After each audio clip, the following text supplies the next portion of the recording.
disturb them until the end of this evening. Do not disturb. That's right. All right. It is good. It's happening. Do we have anything to do tonight? I don't know. Nothing important. Nothing important. I think this might be more exciting than an Apple keynote. Definitely, it's going to be more excited than the last keynote. And longer, Uh, probably. all right. Ready, set.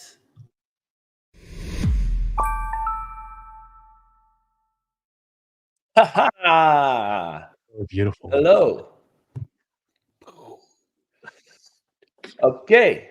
Welcome everyone to the Home Assistant Release Party 2023.11, which means sad news. One more release party after this for this year. Good news is the new release is out, and we were very much on time today. Frank pressed that button like hours ago. It's live. So Yeah. in case you're like you were a bit boring for during the stream, you can just hit that update button real quick, and so you can play with the new features while we are going to discuss about it. You saw our opening banner that was AI generated. RFC 5545 is here for to-dos. For home assistant. What does it say again? RFC 5545. Home assistant. No, 55545. Yeah, that's going to be the cloud version of the product. Assistiat. Okay, just quick introduction for people that don't know who we are. I'm Paul Schoutse. I'm the founder of Home Assistant.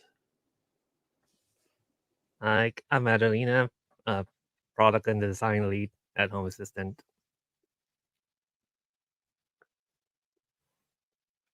We're going clockwise, Frank.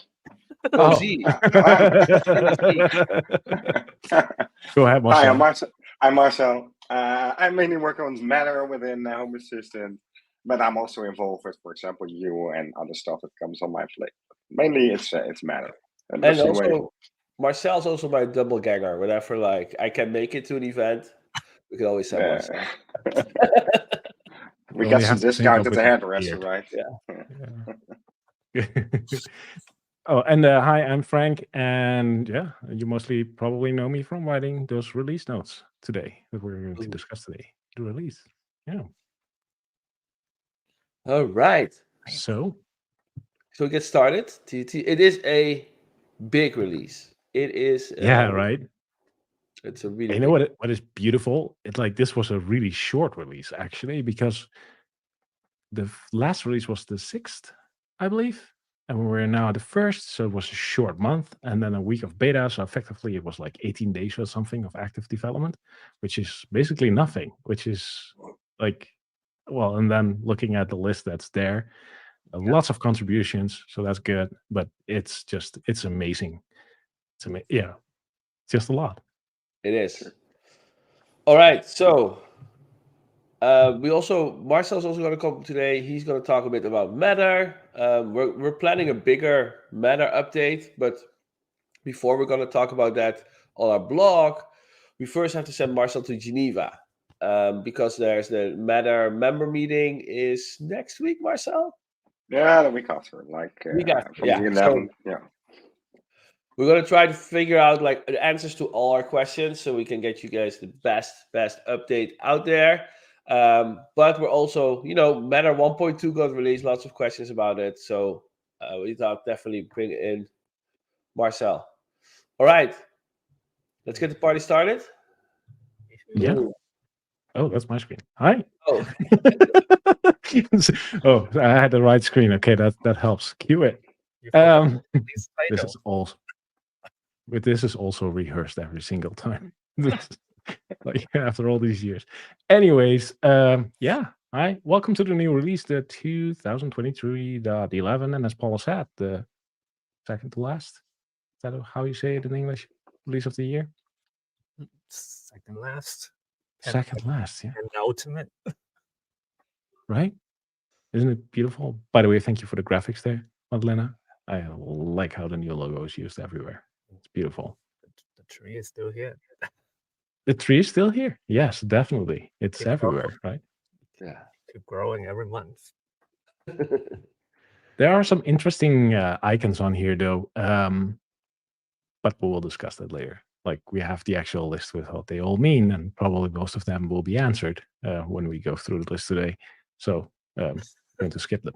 That's a nice release title. Right? Right.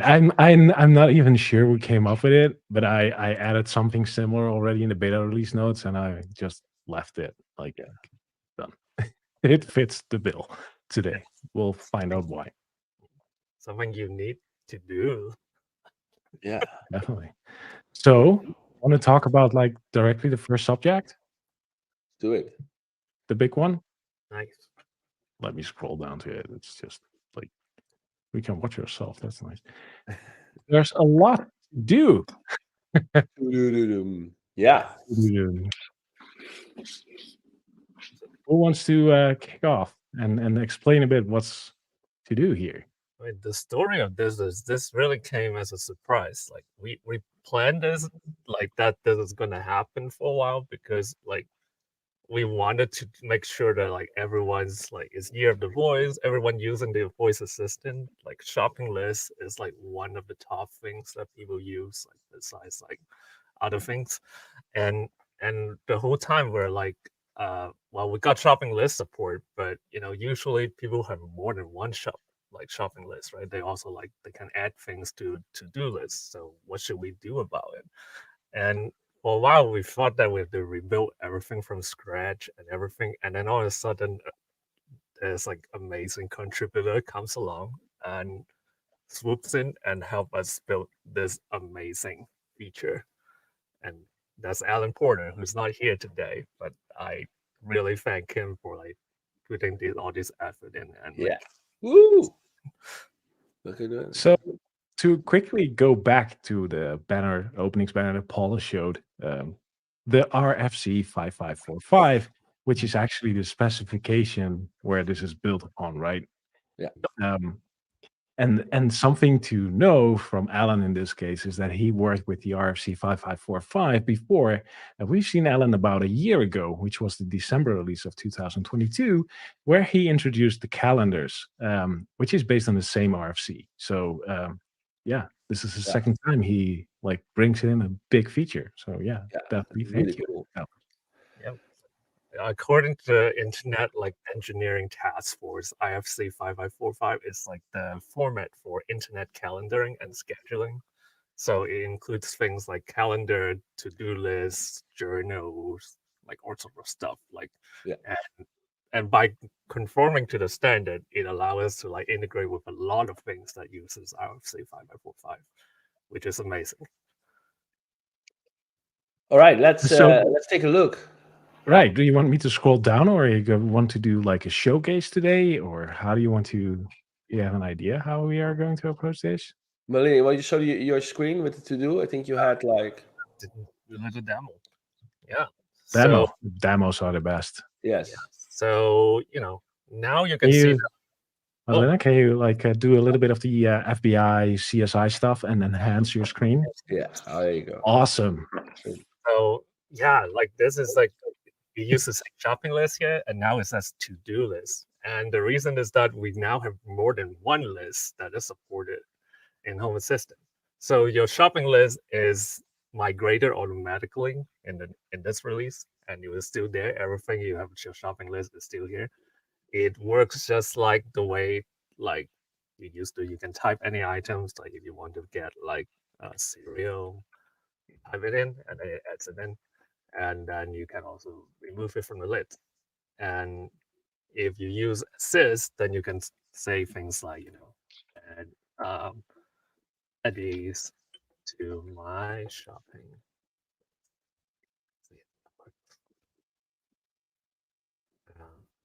And then you will like add these to your shopping list. Yeah. It's good to note here for this one that our voice support does not support all the other shopping lists yet. For now, it's only shopping list. We're working on it. It didn't make it in time, but it's coming. That's coming. It's the year of the voice is still going. Yeah. Yeah. And yep, so that's the to-do list. And you can add any like list that you want. Like if you have like multiple people in your house, then you can be like It's like you can add like roommate doors if you want, and then Yeah. you can like use this panel here, which is like what we call a two-pane view. So you can like switch between lists very quickly and add any item you want. And so the create list button at the bottom is actually just adding a config flow for the new local to do integration. So there's local to do integration, like we have a local calendar integration, and there will be but there's also other to do integrations. So Alan has contributed support for Todoist and Google Tasks. Yeah.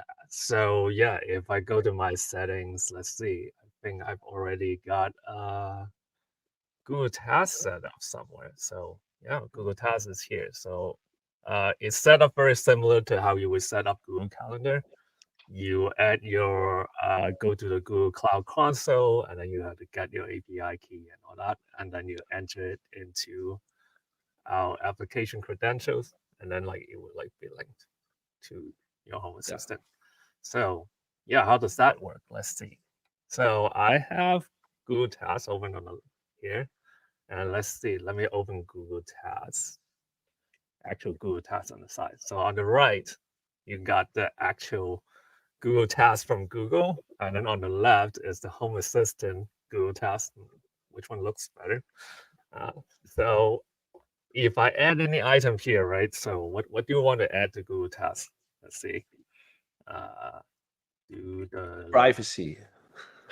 oh privacy. If I add it, we'll see what happens. The live demo. Oh, so it adds. Oh, wow. It's like almost instant. Yeah. Yeah. So if I check a wow, it checks out on the Google Nice. right away. So it works the other way around as well, but the update doesn't come as fast. So for example, if I say like, write a blog post, so this would not update right away yet, but if you update any other items on the Google list, it would just refresh the whole thing. So Yeah. that would also show up right away. Yeah, and It this will is happening. evolve, update. Google Tasks doesn't have a streaming API, right? So we have to just check from time to time, hey, is there any new data?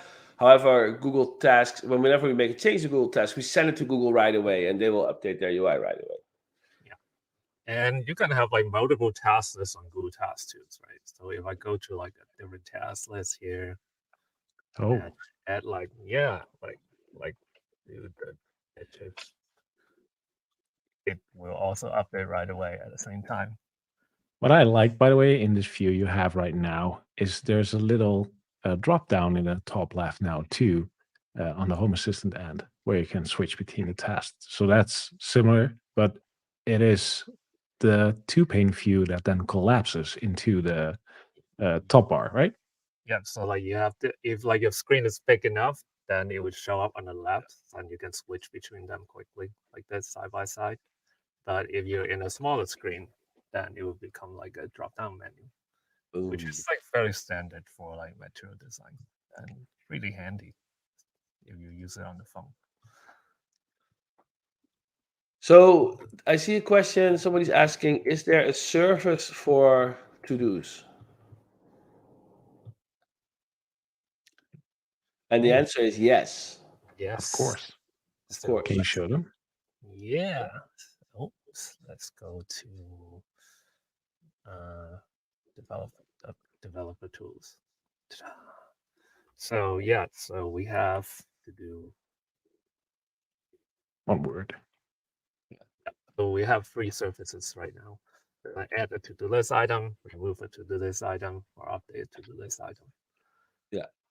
So And because all our to-do lists are entities, each list is one entity, you can just like, when you click choose entity, you can pick the entity that you want to...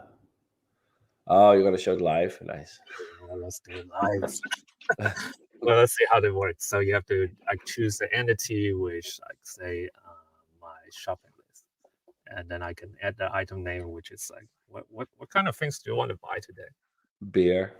Oh, I have my shopping list examples like beer. All service done. Oh. Right. boom, it's like instantaneous. Yeah. What if I click it again? We add 2 beers, right? Yeah. Yep. So the cool thing to notice here, what's completely different compared to before. Before we had a shopping list in the sidebar, right? And now we have the to-dos in the sidebar, so shopping list is gone. So as soon as you upgrade, you will be automatically migrated into the new shopping list entities. Into the new to-do list entities. The shopping list will be converted into that. But the key word here is entity. So every to-do list is its own entity in Home Assistant. As Madalena currently shows in the developer tool, she is selecting the shopping list entity or any other entity. Can I But add? entities have. Sorry, go ahead. Can I add the 2 at the same time? Yes, you can. Oh Sure. my god! That's how entities work, Yeah. which is amazing. But can you click the triple dot on the top right there where you have the roommate chores? No, on the other end, Oh, the right. Oops. Yeah, that's okay. That's okay. Doesn't matter. It's okay. To do this And then the triple dot and then information. This will bring up the entity window. And what we can see now right here on the entity information screen is that there's a state, which is 2. And the 2 is the number of unchecked or uncompleted tasks you have on that list. So it will tell you if you have like 10 items you still have to buy, or in this case, 2 chores that still have to be done. And the nice thing about this is that an entity you can actually automate on. So if something is added to the list, you could trigger a notification. Or maybe if you have a chores list for your kids and they complete one, you could play a thank you note or something in the speakers in home. Or Anything. you think about anything. So this is really cool, right? You can automate on the state of the list. That's completely new. And that's all because it's an entity. Yeah. like, has there ever even been any like to-do list apps out there that integrate multiple like to-do list apps all in one interface? Like, is this like the first in the world? I don't know. Maybe. I don't know. Like I this. know, but you could automate like the hell out of a to-do list and Google Task now, right? You could do notifications, do stuff with AI. I don't know what, but you could like go nuts. Like all the power that Home Assistant holds for automations and dashboarding, you can just now fully use. That's pretty cool. Is there a service called to get the content of the to-do list? Oh, let's take a Nope. look. Tricky question, right? Work in progress. Yeah. That's work in progress. That hasn't made it. So for the next release, we're looking at adding a service call that returns the list of items that's still on the to-do list. So you could, for example, send it to ChatGPT to get like a summary and send it off in a Yeah. text message or things like that, which would be super cool because the first thing I'm going to build if that lands next release is like if I'm near the store where I have a shopping list for and there are items on it and I enter that zone, then it will send me the list of things I need to buy Nice. as a Yeah. notification. I think that would be amazing. We're not there yet. So I'm already excited for something that's not there. But nevertheless, I'm looking forward to all that automation stuff because like no matter if you're using to-do list, your local to-do task list, which are now here, or Google Tasks or whatever is coming in the future, I've already seen people baking up PRs for support for more things, grocery stores that actually support like having a shopping list, bring that into Home Assistant, things like that. I've seen a couple of PRs already. I'm excited for this.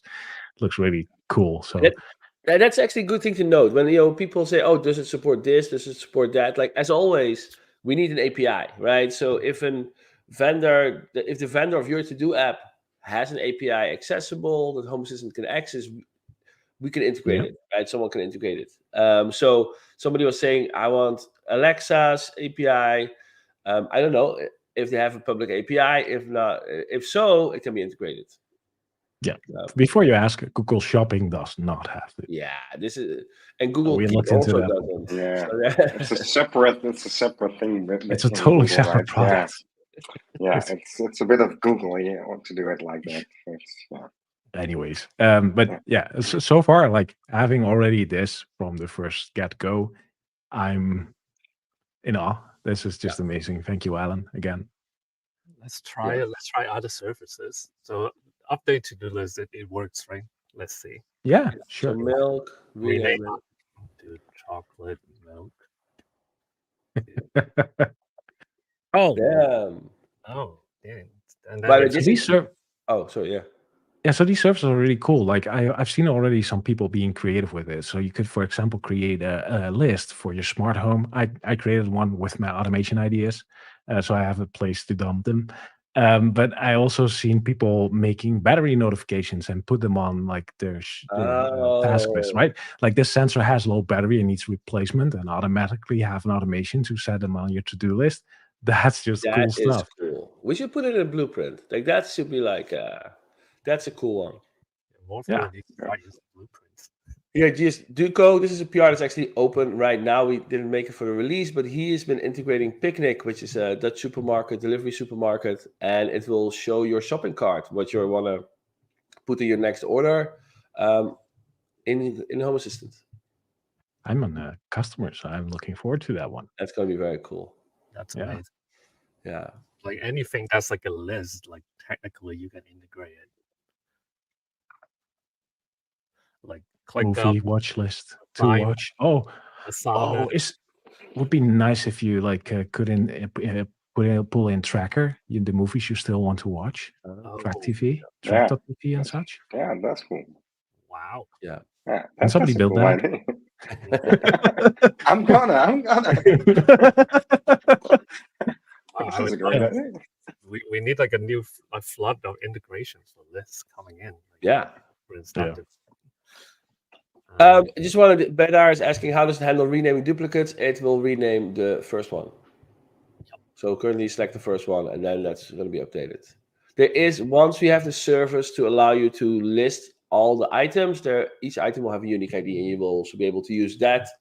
We're not showing it in the UI because it's kind of like first of all, the service doesn't exist. It will be in the next release or release right thereafter. But also, UIDs are just very difficult for users to grasp. Right? This is just very easy. Like I want to check off banana, then you check off banana. I'll have a 2x here. It would check off complete. I think it was the first one that disappeared, right? Yeah. Yep. And if I do it again, then it works. wait. Oh, it doesn't. You know what? It finds the completed one now. Oh yeah, because And that one remains. It's a fallback. Room for improvement. definitely. Oh, there's definitely room for improvement. Like this is all foundation work, So- and I can see tons of features that the RFC provides that we still not do yet. But this, I think, is already like opening. I up think This is just the beginning. Yes. Yeah. And the one thing that I really like about our shopping list is the instant updates. Like I used to use Google Shopping List, and like if I together with my wife, we were at the grocery store, she checks off an item, then it didn't update on my screen. I had to refresh the whole website to get like the latest shopping list. In Home Assistant, as you can see, our shopping list updates are instant, so everybody will always have the latest and correct version of the shopping list in front of them. Oh wow! So yeah, I can. Yeah. Oh, and another thing we haven't mentioned yet is this card that you see for adding items for any shopping list. You can add to any dashboard, of course. So you can have dashboards for chores, you can have dashboards for shopping, you can have whatever you want, right? If you want to have 2 shopping lists on one page, 3 shopping lists, 2 shopping lists, and a GPS tracker to see if people are close to the grocery store, all possible. So let's take a look at it. Meanwhile, there's somebody asking a question which I want to highlight. Cool. Why is it better than Crozy? And I'm going to say it isn't. But Crozy has an API. Would be nice to be able to automate on Crozy. Yeah.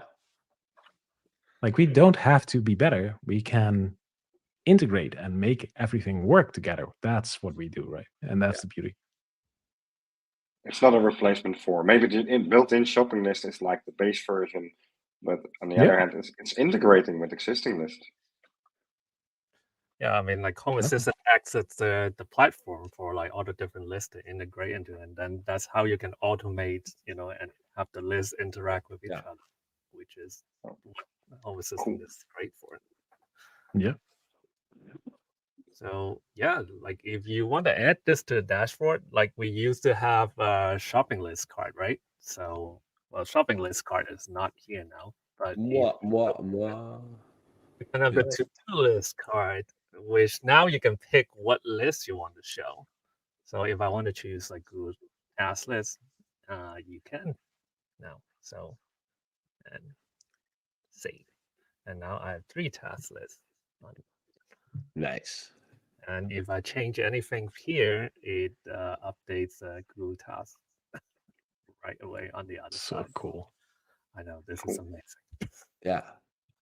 I would like to see, for example, a dashboard for the chores in my house, and then some kind of score for the kids.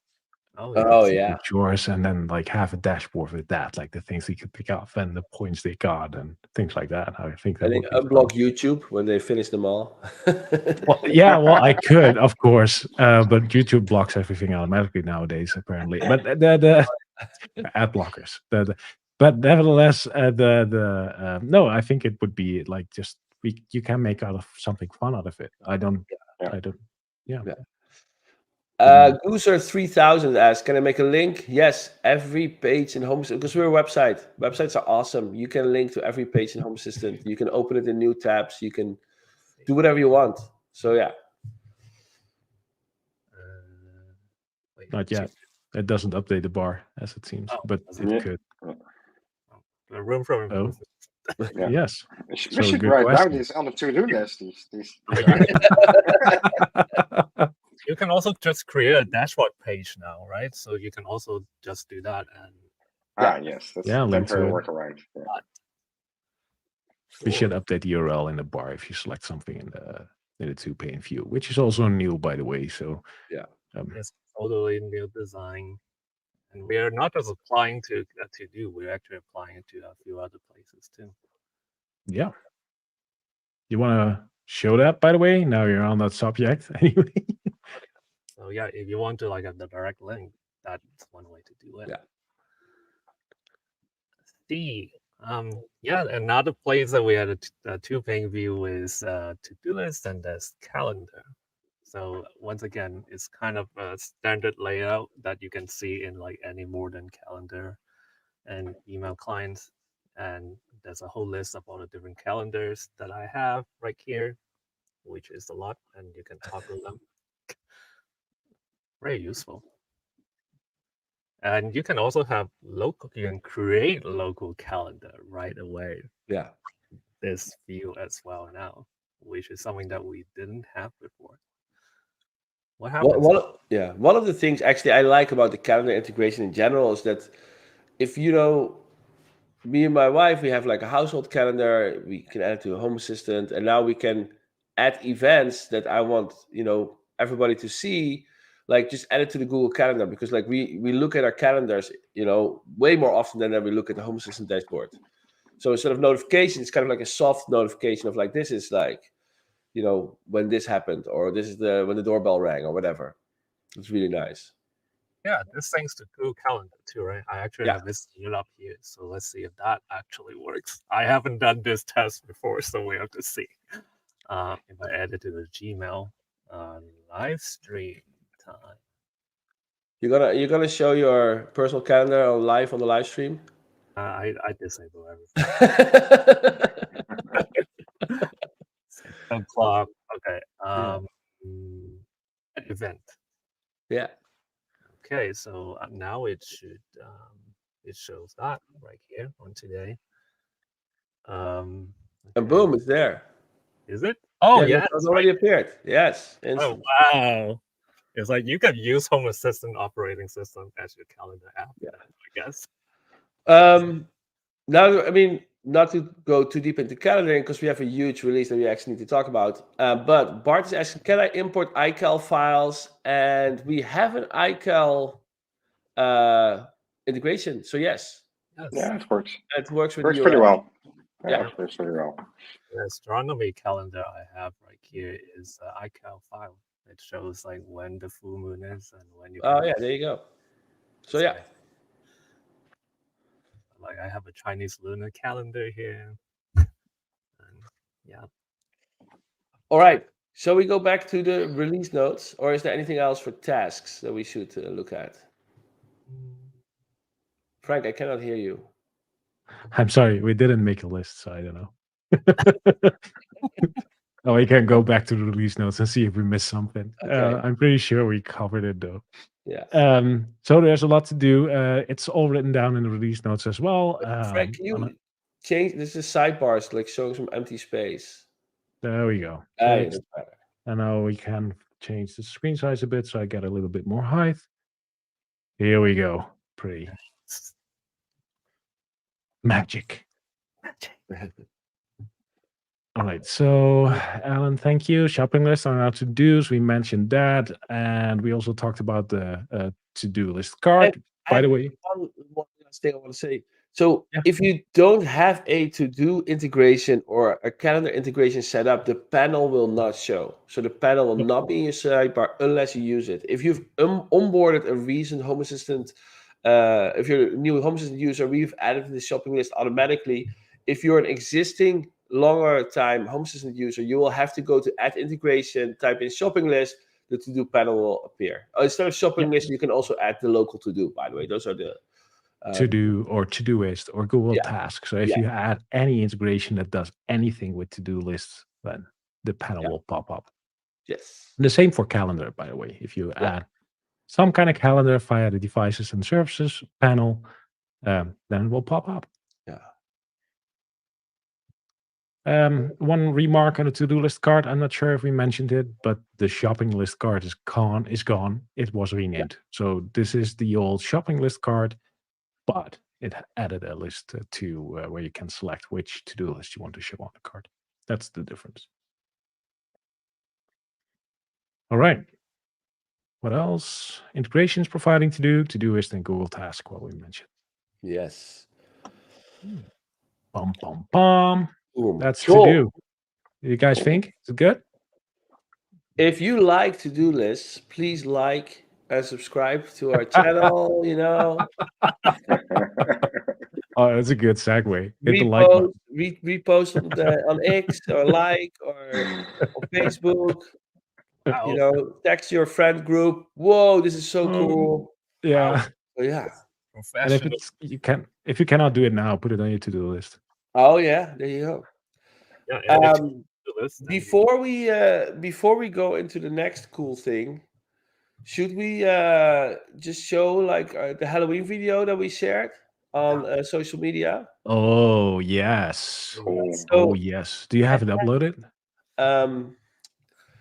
No, but I can just share. Oh,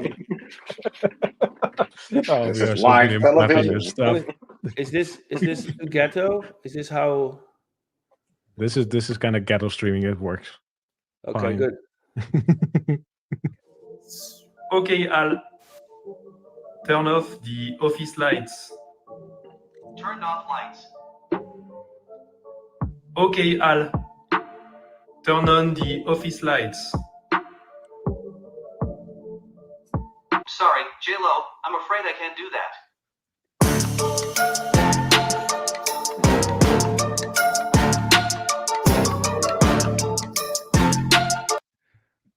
Yeah, this was J-Lo made this one. It's really cool. It's he just keeps making. He's also the one that created the walkie-talkie. Yes, 40 voice systems in his house. He keeps building voices. 10 per room. It's like the Wizard of Vox now. Yeah. Yeah. So this is just a short. If people are interested in wake words, we did launch Year of the Voice Chapter 4. Wake words work on Home Assistant. You can set up your own wake words. Yeah, it works. It works really well. In this case, somebody's asking where is Hal's voice coming from. I think in this case, JLo used the 11 Labs text-to-speech integration with a custom cloned voice. Oh, miss. Yeah. Oh, actually, this is good. When will you start sending Home Assistant Green out in Denmark? Oh, so we had Home Assistant Green arrived in our warehouse in Hong Kong just this morning. This morning, yes. And so and we immediately gave them the orders to ship them out. So they are flying to Denmark and to the other distributors that are selling them. And they should be hopefully there within, 2-3 weeks, I would expect. It depends basically on the shipping method that the distributor decided to ship the greens to their warehouse. Most of them use airplanes. Yep. So And yeah, we have something called like the customs and things like that. yeah. There will be some fun custom stuff that will delay everything. Yeah. Yeah, probably. Amazing. I mean, like their warehouse like is in like their unloading zone. They wait in line to get in the parking lot, and then all the distributors also waiting in the parking lot. Yeah. To get the stuff. Yeah, it's strict from like Jim Sachoy in Hong Kong. Yeah. Just quickly type this over. No, there's a link on our front page. Like, subscribe to our social media for all these like new cool voice videos, and definitely Yes. check on JLo if he's okay, if he's still trapped under hell right now. Okay. I think he's safe. All right. So, want to talk about Marcel, or at least the thing that Marcel does? Yeah. You can talk about me, but I don't think everybody is interested in that. Maybe matter is more important. Does it matter? Okay. What's the Doesn't matter? matter. We have a full can of like those kind of answers, right? Doesn't matter. I don't know. Yeah. They're so easy Well, to make those jokes. yeah. They run out for this. Matter 1.2 has been released. And Matter 1.2 is basically just a specification, right? So there's a specification been released, including like a reference implementation. The SDK has been released, meaning that device manufacturers can now build devices based on this specification. And the big hype with Matter 1.2 is actually what should have been 1.1, because most device types should have been in the Matter 1.1. But Matter 1.1 did not release any new device types. It was just like a bug fix release, which was really needed. This is a serious matter. I see some more comments coming. Just to say what is coming for Matter 1.2. So what device are we expecting in the near future? Refrigerators. So I don't know what you can automate on a refrigerator, but maybe like how many milk is in there, or is the door opened, or we will see. Your shopping list. Ooh. Yeah, maybe. And will it autofill the refrigerator with those With items? beer, I don't right? know. Yeah. Yeah. So you order a shopping list beer, and then it will be in your fridge. That would be cool. Air conditioners will be in the specifications, so there should be arriving devices based on that. Dishwashers, laundry washers, vacuums. So that Ooh. is actually one that That's cool. is cool, because now there's like all kind of vacuum devices laying around with all different cloud-based APIs. So it would be really cool if those vacuum devices can be controlled with a local protocol. So we're really waiting for the vacuums to arrive. Smoke, carbon monoxide alarms, like these smoke detectors and stuff. Air quality sensors, air purifiers, and fans. And fans should also have been in the 1.0 specification. That's also like shifted a bit. And the one thing that is missing is one that we really was expecting, was the energy metering. Oh, I thought you wanted to say cameras. Yeah, cameras as well. Yeah, cameras as well. But now, the most requested feature from Matter is like, if you buy, for example, this Eve energy plug, or there are a few other brands now really that has released energy plugs, and you want to read the actual energy metering, like how many watts is it consuming the device, or you can't read it. It's like not in the Matter specification. And what those vendors did at this time is they want to provide the customer with this feature, so they have included in their custom app. So, and that's a bit of a bummer, right? Because you expect this sensor data to be in Home Assistant, and it isn't. And we're actually looking if we can get this data in, if we're like talking to the device manufacturers, but it's a bit like they have to be open for it to do so. And maybe it's just a temporary measure, because it will eventually be in the Matter specification. And then we hope that they're going to update those devices. I've yet to see if they're going to do that, because I don't know if the device is already on the market. But it should be possible, right? Like there's a firmware update service, the distributed firmware service that like people can publish Yeah. to, and like in Yeah. theory, people can publish to it, and in theory, we could apply it. Both things are not really happening yet, but it will eventually come. Yeah. So So just wondering, Marcel, like if like energy monitoring is supported on the Eve blocks, right? yeah. But that works on Apple, but that is then not official Matter, or is it? Or how does it work? No, Because it energy doesn't work in Apple monitoring Home is as not well. there. It will only work in the Eve app. So if you Okay, have the only in Eve the Eve plug, it app. will only show in the Eve app, and you have Meros as another brand, and Mhm. which the I have one on my desk as well. TP-Link, I believe, Yeah. also has its own app, and there's the energy measurement visible. So But in yeah, Home they Assistant, you can, can only control the on-off, like yeah. the relay. It's Right, because it's uh, not part of the specification. So there, there's a Not yet. way for them yeah, to vendor still be compliant. clusters.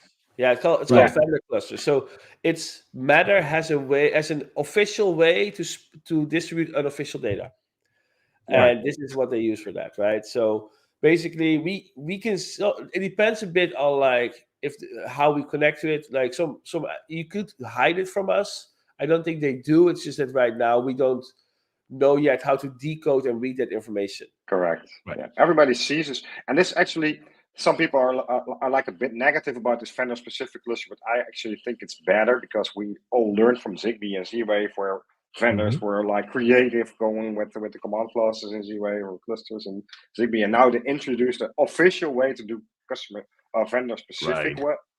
But this is like a bit of, I'm gonna buy an energy plug, and I do not expect the energy measurement to be like some USP for the app itself. I assume it is part of the core functionality of the device. So it's a bit of dark matter, right? Do you have some more here, Steve? No, I'm just like that. These are so easy. It's almost not fun anymore. It's just- but yeah, no, okay. Thank you.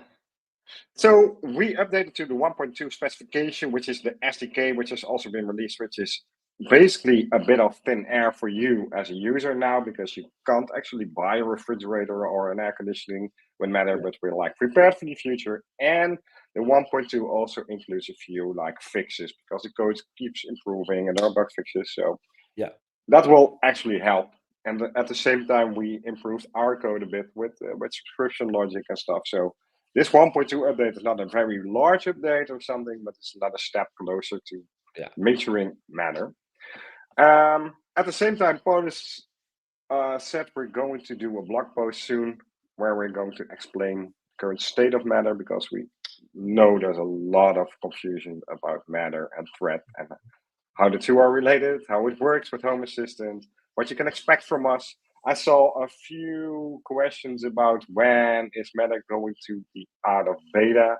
That's a good question, and it has a clear answer. It will be when we are certified, because if we want to be a certified Matter controller, that will be the way when we can release our beta tag. Yeah, the product team is working hard to try to make sure that commissioning any Matter devices to Home Assistant to be as frictionless as possible. And believe it or not, it's a complete maze to navigate. It is. We had some interesting sessions. So, Oh, well, when Matter, you have so many different like scenarios. If it's thread based or Wi-Fi based, or the setting of the sun. Sometimes we make jokes about it. Well, and as a user, this is very frustrating and confusing. What am I going to do? How can I commission this device? So we made some goals for ourselves. We should make this really easy. We should make this plain easy in-home system, guide you through the process, because now we have like documentation, and we add just more documentation and more documentation, and nobody reads it anymore. And we try to explain it, but it's just too darn confusing. And we can make it easier. And on the background, we're working on that. The goal is to like present the least amount of choices, like instead of having them deal with all these different settings that like you might not like that you need to have a PhD in the Meta protocol to understand, right? So try to make it as simple as possible. That just want to add a device and guide you to either your iPhone or your Android phone, or set it up directly. Yep. True. And Frank, if you I have think any that's questions, you can just join the Discord channel because we're pretty active on the Discord channel from Home Assistant. To guide you through the process or answering some questions because it's confusing. We can help you. I was about to say the interesting fact we haven't discussed. It's really cool. We hear from more and more vendors that they're using Home Assistant to test their own Matter devices, which also means that we're seeing contributions not just from our community, but also from Matter manufacturers because they want to make sure that they have a UI to test against and make sure that Home Assistant works great. Because that means the Matter SDK works great, which is also being used by other vendors. And we have the best access to debug logging in our product. So it's really good to develop against. And it's going to make sure that A, everything works with Home Assistant, B, like Home Assistant is on top of things. And just to kind of show the speed, the Matter 1.2 was released a week ago, I think the 24th of October, something like this. 23rd. Yeah. And today we're launching it in production, right? So that's actually, this is a nice bridge because actually the reason we are soon with the 1.2 update in Home Assistant is because a few device manufacturers are willing to test their device already against the spec, and they're using Home Assistant to do so. Yeah. So they kind of asked us to update already so they can move forward with testing the device. Yeah, It's nice really we're nice. so open, right? They can just like pick it up Yes. and use it Yes. and tweak it and Yeah. test and Yeah. play with it and develop it even, right? If they want to. Yeah. It's like it's just there. It's on Yeah. our GitHub repos and for the grabs. Yeah. So that's for them. That's just amazing. I can't imagine that would be super helpful. Yeah, sometimes they notice an error in our code and they say, "Oh, this should be this," because our source code is open source, so they can watch it, they can improve it, they can comment on it. Just add a little bit from JLo, who's currently in charge with this very difficult effort to making Matter easy for everyone. Like the matter of the Matter is that it's supposed to be easy because it's standardized, all the brands and proprietary API.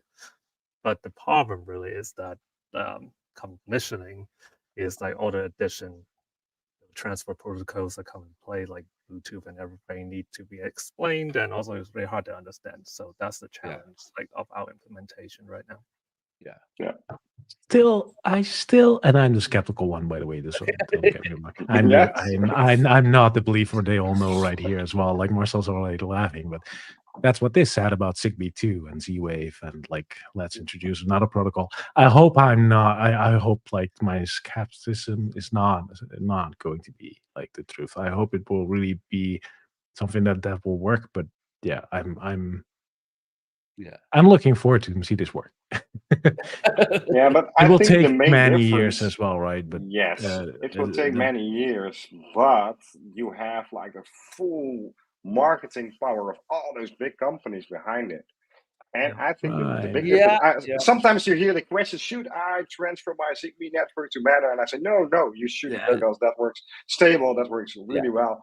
But like newcomers into the home automation world, I can see them skipping Zigbee and Z-Wave and just go to Matter instead. Right. But the reason I don't believe in it personally is that I don't like the big corporations there. And I do truly think they will do everything in their power to protect their ecosystem. So I hope they will play nice besides doing the marketing power, but actually going to play nice. And if they do, I think it will work. But right now, I want to see it happening. I hope IKEA release a bunch of very cheap Matter control devices. Well, that would be great, right? If anybody like Matter, I think we're going to see a lot of devices from countries like China creating Matter devices instead of other weird devices, and I think that would be a great like help. That's with the first push win of we have. Yeah, we that's already a have good this win instead of all those cloud-based. I'm not going to mention the brand. There's a Y in it, and we now have devices that will work. You can check the logo on the AliExpress or whatever website, and you see, oh, there's a Matter logo. It will work with my Home Assistant instance. I should not go to hoops and holes to fix it, and that's a win we have already now. True. Yeah. But I think Niels actually made a perfect statement on what I meant. Is it an ecosystem? So thanks, Niels. I couldn't have said it more perfectly. But yes, this is I'm the skeptical one, and I truly hope I've been this is going to blow us away because it is super interesting. It looks really cool. There's a lot of details in the spec and it looks good. It has a potential. So everything is there, and I hope we're not messing it up. So I have good hopes. Yeah. I'm also hopeful, but I want to just right now because we have quite a big release. We almost did an hour already. Are we going to talk more about Matter, or should we just schedule a Matter specific live stream once a blog post goes live? Yeah, that's a good one. I think what that's do going to people be think? and then we can Should we talk do? hours about Matter. Should we do? Yeah, we see a lot of comments party? coming in. Yeah, there's a lot of comments coming in. So the blog post is really requested, I guess. Yeah. So that we're taking all these questions here. We're writing them down in a great new to-do list, and they're going to be answered. Yeah. Yes. Good. Okay. All right. So there's so much more in this release that is so cool. I got the next one. Do you want that's about tile cards? Do we want to show that, or should we just show it on? That one is amazing. Let's do it then. I think we should do a live demo for this one too. Yeah. Okay. Just an unprepared live demo. Yeah. Is your screen ready, Marlena? Yes, I'm ready. Okay. It's the future. Because usually to achieve what this feature does. So can you go one page back? Just go to the add card because I want to. If you click on add card, so in case you don't know, there's a card in our card system called tile card, and while in the current system, and if you click on add cards, you see many different cards. But actually, the tile card is a super master, super flexible card that replaces a lot of these different cards that you see here. And the tile card has a lot of different features, which are literally called features, and they will help you add extra buttons or stuff to your sliders to your card. Yep. And now with today's new feature, Marlena, floor is yours. Yeah, if you love mushroom card, tile card is definitely the next generation of that. And I have to say, tile card is definitely the future for the dashboard. It's been so well implemented with it's so extensible, and this feature makes it even more extensible. So for example, if I pick a light, let's see. I don't have any lights. So let's see. Let's pick a calendar. And usually it will show two things, right? There's the name of the object, of the entity, and then there's the state of that. With the new feature here, which is called state content, you can now customize what's in the second line of this card. So usually it used to be on mushroom card, you need to code your own templates in order to achieve this. Now there's this very nice click and select interface. So you can select last change, and then it changed to 1 hour ago. And you can also add more things to it too. You can say state, and it will automatically put the two pieces of text together. You can also drag and drop and reorder. Drag and drop, yes. Oh, drag and drop. Everybody, did you see that? Drag and drop. And drop. It's here. It is here. Finally dropped. Yes. Yeah. So. Yeah, I think J-Lo is giving a good example of one of the most requested use case. Climate entity having both the target and the current temperature visible is going to be very helpful. Do we have climate in there, Elena? I don't, unfortunately. I have. Let me switch. Yeah, let's just use your demo. Let's switch. Can you switch? Last time you demoed your climate entity, Frank, it was 28 degrees in your room, right? So. Yeah, that's true. So this is, by the way, the mushroom climate card, which looks pretty similar, right? Inspirational. Wow. Tile. It's the same developer. Yeah. Let's make it a little wider so you can see the preview on the right. Should zoom out then. Yeah. There we go. So let me pick up the Ecobee thermostat because that's the biggest one. It currently shows that's the new default. By the way, it will show the current mode and the current temperature. Wow, mind blown. That's new. But if you don't like that, just as before, as Madalena just showed already, Oh yeah, can that show the happened. current temperature and, well, in this case, the upper target maybe, current state, and when it was Oh, last changed or its presets it's currently in. Oh, that's nice. If you then combine that with the beautiful features here, so look at that. Oh, that's Preset up really nice. front, then the current temperature, upper temperature, maybe the lower temperature in front of it. That might make sense. Like, here we go. Right, this would probably fit my bill. yeah, What do you think? drag and Nice. drop. Yeah, Nice. I mean, this is this like this is stays. 30 seconds, right?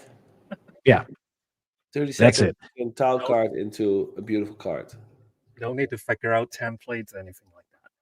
It's just that. There it is. This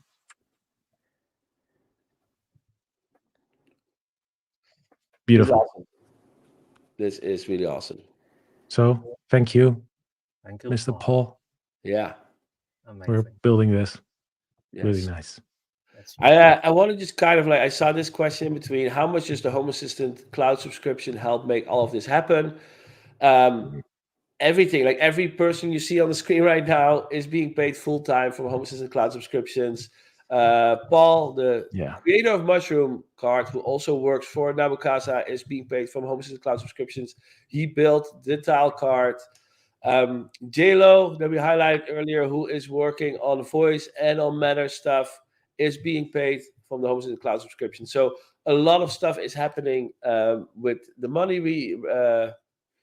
that we get from Home Assistant Cloud, and we invest it all back in open source and community.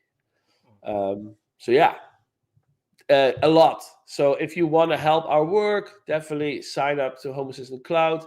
You get end-to-end remote encrypted connection into your Home Assistant instance. You have access to voice assistants that integrates with Google and Amazon, but you also get access to neural network powered text-to-speech, speech-to-text. So you can actually get your own voice assistant using the Ego Dev Kits that I don't have one right here, right now. The things that we use for Chapter 4 for voice assistants, like you can also build that using Home Assistant Cloud. Yes. This is it. That's it. That's it. It's beautiful. Yes. Yes. But now I'm here in my environment. I would like to jump to the next one because I know what the next one on the list was, and Do it. it actually deserves a demo. Yeah. Welcome to my energy dashboard. Wow. Right? The energy dashboard is beautiful. So we added something new here to this release, which was contributed by Till. Till, yeah. I Till. will check in a moment as well, but we show it in the release notes in a moment as well, the exact username. However, what he or she did is adding. Well, we had some big buttons here before in the top right. Right, we had today, this week, this month, year, even I believe, and now there's just today. However, this new little button pops up. This beautiful, boom, Ooh. calendar. So you can still select this week and this month and this quarter even, which is pretty nice. But you can also just select what you would like to see. Wow. And I of see course, that. I selected the period that has no data. So that's really because it's November. Yeah. It's the 1st November, right? So that's kind of nice. Little. Compare period. Yes. So it will compare to the exact same period before it. Nice. That's really nice. And actually, Not sure why. one cool thing that we actually found out that it unlocks is that you can actually easily compare, see now what happened last night, because our graphs already start at midnight, and now if you do the last 2 days, you can actually see how your energy usage overnight was. Yeah. if you tap today, you can quickly back to today and yesterday. Right? Nice. No, today that- and then week before for the same day, I believe. Or It should have been yesterday. I think this is a bug. no, this is a bug. Bram, are you watching? Bug. We should really create this to-do list with Yeah. it's 3 already. Yeah, it's today is not working. I think no, it was because That's- it still keeps the period of 10 days that the custom range that you picked before. That's why. Yeah, but it's not resetting when I click on today. Look at that. We'll fix If I it. say it's the period keeps the same. It just shifts the selected period to today. That's what it is Yeah. doing, which is a bit confusing, I think. Here's Anyways. a question unrelated. I mean, now we're talking energy dashboard, so I'm just taking random questions. Any update on importing historical energy data? This works. Integrations can import historical data. This is, for example, how O-Power works in the United States, where it imports historical data for a lot of different power companies, and it's really cool. So I think there is even a CLI script that somebody made. It's probably on the community forums to import your own data. Yeah, the little ghost can do it too. It has a service call if you want to, but it's all that stuff is pretty much messing with the database, really, kind of a little bit. So the best way to handle this is to have an integration that actually does the import for you, like O-Power does or Tibber does. Tibber does that too. Yeah. Integrations can really import just the historical data too. Yeah. All right. We'll switch Cool. back to the notes. Yeah. Oh, so you just put a voice assistant video in the. You got more? I have one more. Oh, I have one more. you got a new one? This one, contributor Tetere did this one, which I think is so very cool. Tudor Sandhu is his real name. 12 subscribers. So if you're not one of those 12 subscribers, you might have missed it.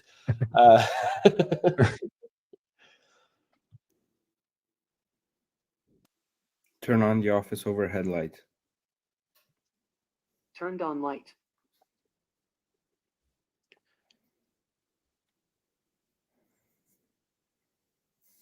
Turn off the office overhead light. Turned off light.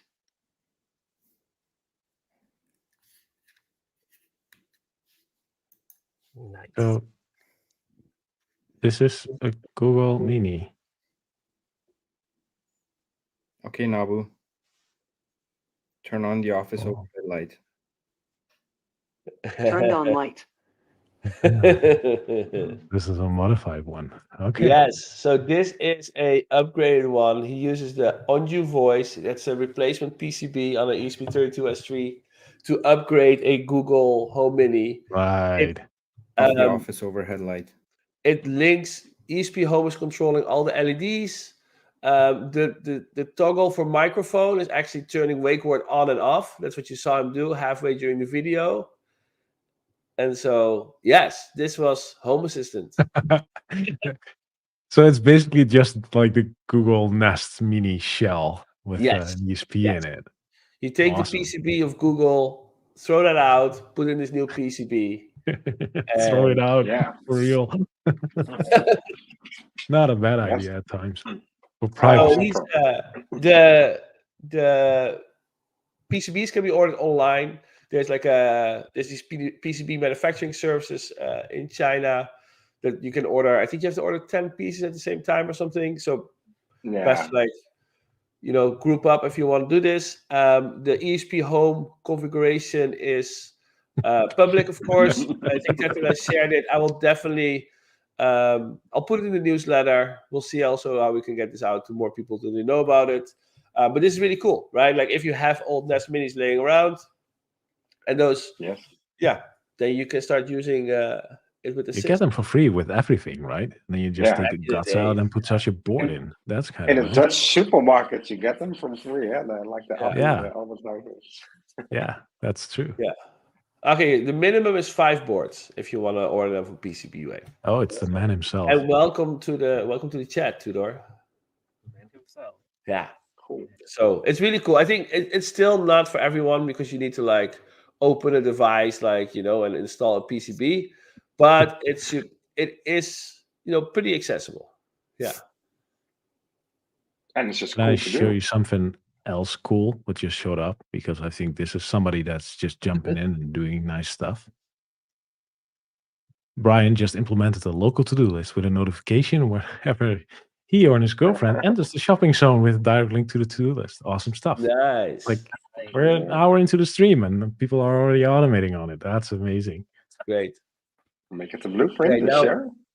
Yeah, share it as a blueprint. that's absolutely cool. But the blueprint is going to be tricky because you want to notify the person that entered that zone and not per se the hard-coded person. Well, the system's We looking need already. some more You controls. can do that. You Yeah. can do that. He could. We could. Well, Okay. I have the Let me next just I will show that on you voice website just really quick, just because otherwise people are like, otherwise nobody knows what I'm talking about. This is the Can you share the link as well? yeah. Probably. Yeah, I'll put it in the chat. on your voice. And actually, I will post the video. I don't know. Can I post links to YouTube on Yeah. YouTube? Yeah, yes, sure. Just paste them there. Yeah. So this is the PCB. This is how it looks when you like replace it. And then there is a link from PCBWay. So on the PCB website, there's just a add to my cart. So definitely do the assembly one, otherwise you're gonna do work. You have to Gonna leave do a it lot to of the things. experts. Yeah.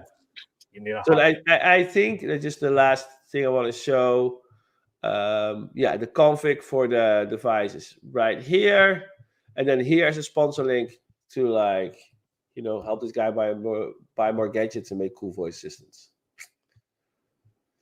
Yeah. So Cool. okay. Ta-ta-ta. You know, Shall we go back? Yes. I have Bam. the next demo just to get going quickly. All right. I just want to do a shout out to Tilfleisch. Thank you. Yes. Yes. Yes. Tilfleisch. That's German a bit, right? I guess. Anyway, thank you. Thank you. All right. Switch to Share you, your Madlena. screen, Madlena? I'm ready. So Oh shit! Sorry, Frank. I think we're both No, clicking. it's okay. wait, We'll I fix went it. back to the shopping list. What's going on? So let's see what happens. So if I check out my shopping list, I got my eggs, I got my rice. Oh, now a new cart pops up. And if I keep clicking on it, and it will count down, click on it. If I have more than 5 items, it will be gone. So magic, how did that happen? So that's the new update to the conditional cart. So let's take a look how it works quickly. So when you have a condition cart, you can pick a condition and what cart to displace within. And conditions, you can have different conditions that you can add. You can have, now this is new, which is entity numeric state, screen, or user. So for entity numeric state, right? So since the state of the shopping list is the number of shopping list item that is incomplete, you can actually set it to have a cart to show when it is above a certain amount of items that is incomplete or below a certain amount of items. So I set it to 5. So if you have less than 5 items, the markdown cart will show. So let's see. Let's take a look at it again. If I check this out, then that will be showing up. And what's good to know here, these conditions look very familiar because these are they are like our automation conditions, right? So there's no new thing to learn. It's just the same thing we apply to a different location. Yeah. And if you want to make a chore list, have like multiple people and like give them rewards for like finishing most of the tasks, you can do that now with the condition card. Another thing that's supported is screen size, which is useful if you want to like make a really responsive design for your like dashboard. So like you can like basically it's like media query in CSS. So if you have a big screen, you can have a certain card to show up. And if you have a small screen, then you can have a small screen to show up. So it's very easy to configure. Basically, I have two conditional cards here. One is configured that it will show for desktop and widescreen sizes, and it will show up the card. And then the other one is configured to show on mobile and tablet screen sizes. So with that, you can have like a certain design for tablets, you can have certain design for mobile, and now you don't need any custom cards. You can use like a good old conditional card for this purpose. It's really nice. I like Frank's idea where Frank was having his. He only has a heating in his house, and he will only show the heating card when it's cold outside. Yeah, we don't heat. We don't cool here. It's always cold here, so we only heat. So if the temperature drops below a certain temperature level, then we can show it. And I really like this screen size idea too. For example, if you can now pop up cards specifically on mobile and hide cards specifically on mobile, right? So you could, for example, put your garage door open and close when you visit on mobile on top. So if you're on the road or going home, you can quickly like access that. While you're probably at home for your wall tablet, it probably doesn't matter that much. So you could like do some smart things with what you want to show on the road versus like you could even make it smarter, right? If I'm on my mobile and I'm not home, like that combination. I like that one. Things like that. So the last new thing for condition is that you can show different things by users. So for example, if you have multiple users, in this case, there's only one, but if you want each of them to open up your dashboard and they have a different chores list or to-do list on to show, you can do that now, right? So for the users that log in, then you can show only a list for. I was watching the video from Lewis today, and I thought he had a really cool idea. He used this to add like a personalized text to a dashboard for a certain person. So you could make a card based on that shows like the markdown with some specific text for that person in it, and then only show it for that person. While creating such a card for each of them, each user will have their personalized dashboard, but still look at the same dashboard. That's really cool. I like that a lot, Lewis. I saw you in the chat too. That was great. Also, don't thank me for this feature. Thanks Paul for this feature again. Yes. Again, Paul. Yeah. And I know for a fact, and that didn't make the beta. There are more coming. Oh shit! I want to.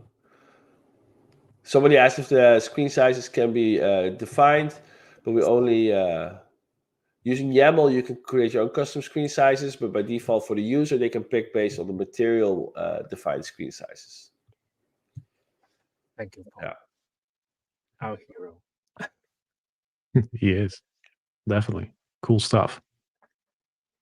Cool. So that's the demo. Okay. All right. What's next? Well, let's go back and continue on the list. It's a safe mode. Oh yes. So we had the user condition, and we talked about the numeric condition. This is my such a big release, huh? Yeah, it is. It is a huge one. Screen condition. We talked about that one, and now this is one I'm not going to demo. But I think it's cool. I think it's a really helpful feature. Yeah, this is a great one. I think we see often people installing things from hacks. They install integrations. Integrations don't get updated in time sometimes before the new release. Things break. Things are not working as expected.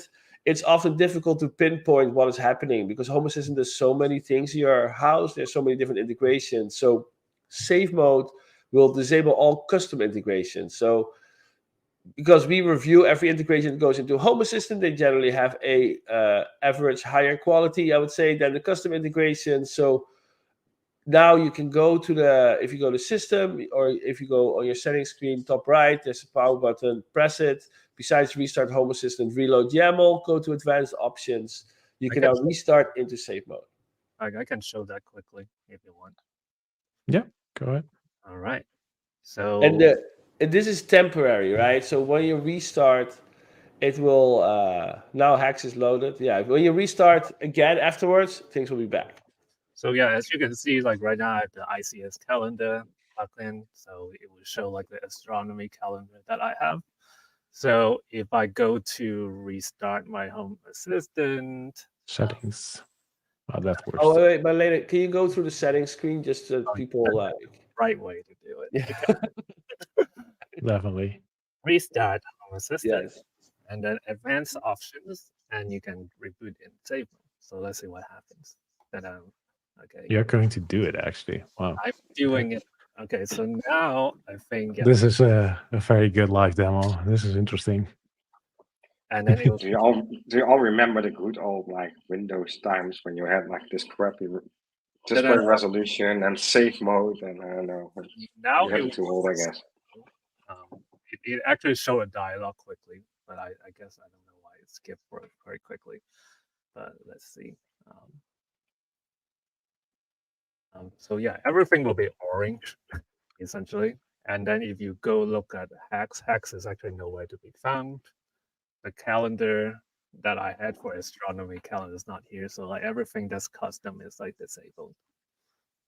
Yeah. So this is really useful. Like if you upgrade Home Assistant and you see weird behaviors and like, is this actually like, is this broken at the Home Assistant end, or is a custom integration interfering here? Which is unfortunately often the case. The restart in safe mode gives you the tools to quickly like get all the custom stuff out of the equation, and then quickly like look at if everything's still like, well, then works as expected, right? You get the plain default vanilla Home Assistant if you restart into safe mode. So there's the only thing that's pulled out is everything custom or anything additional that you put on top of it. So it's plain vanilla Home Assistant that starts, which can help. It doesn't load the front end resources. Too. No. Nope. So if your None of front end is acting weird, this is No also the way to go. Well, it could act even weirder in save mode, right? Because if you have like a full custom front end and you start in save mode, do we have a fallback dashboard in that case?